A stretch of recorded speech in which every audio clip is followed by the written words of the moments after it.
Apple ব্যবহারকারীদের সুরক্ষিত তথ্যে প্রবেশাধিকার চেয়েছে যুক্তরাজ্য সরকার। দেশটির স্বরাষ্ট্র মন্ত্রণালয় বলছে, তদন্তের স্বার্থে আইন মেনে আইন শৃঙ্খলা রক্ষাকারী বাহিনীকে গ্রাহকের তথ্য সরবরাহ করতে বাধ্য যে কোনো প্রতিষ্ঠান।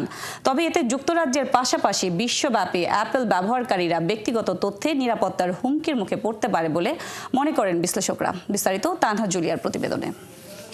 Apple has abused its dominant position and cost. ব্যক্তিগত তথ্য সুরক্ষা ও নিরাপত্তার কারণে প্রযুক্তিপ্রেমীদের বিশ্বাস ও আস্থা ধরে রেখেছে টেক জায়ান্ট প্রতিষ্ঠান অ্যাপল।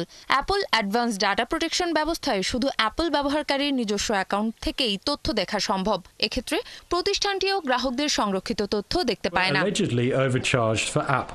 এবার গ্রাহকদের সেই ব্যক্তিগত তথ্যই চেয়ে বসেছে যুক্তরাজ্যের সরকার। দেশটির স্বরাষ্ট্র মন্ত্রণালয় জানায়, ইনভেস্টিগেটরি পাওয়ার্স অ্যাক্টের আওতায় প্রযুক্তি প্রতিষ্ঠান অ্যাপলকে আনুষ্ঠানিক নোটিশ দেওয়া হয়েছে। তাই প্রতিষ্ঠানটিকে ব্যবহারকারীদের গোপন তথ্য সরকারকে সরবরাহ করতে হবে। জাতীয় নিরাপত্তার স্বার্থে সন্দেহভাজন ব্যক্তিদের তথ্য পর্যবেক্ষণের জন্য এই নির্দেশনা দেওয়া হয়েছে বলে জানানো হয়। যুক্তরাজ্যের এই সিদ্ধান্ত কার্যকর হলে ব্যবহারকারীর অনুমতি ছাড়াই সরকারের কাছে চলে যেতে পারে ব্যবহারকারীর ব্যক্তিগত তথ্য। প্রযুক্তি খাতে এমন নজরদারির নজির তৈরি হলে তা বিশ্বের অন্য দেশের সরকারও উৎসাহিত হবে। বিশেষজ্ঞদের আশঙ্কা, সুরক্ষিত তথ্য ফাঁস করা হলে শুধু সরকার নয়, সাইবার অপরাধীরাও একে কাজে লাগাতে পারে। এতে ব্যক্তিগত তথ্য চুরি ও অনলাইন প্রতারণার ঝুঁকি কয়েক গুণ বেড়ে যাবে।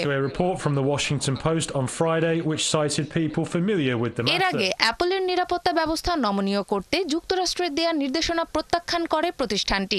ব্যবহারকারীদের গোপনীয়তা রক্ষাকে সর্বোচ্চ অগ্রাধিকার দেওয়ার কথা জানায় অ্যাপল। তবে যুক্তরাজ্যের নতুন পদক্ষেপ প্রযুক্তি প্রতিষ্ঠানগুলোর ভবিষ্যৎ নীতিতে ব্যাপক প্রভাব ফেলতে পারে বলে ধারণা করা হচ্ছে। তানহা জুলিয়া, ৭১।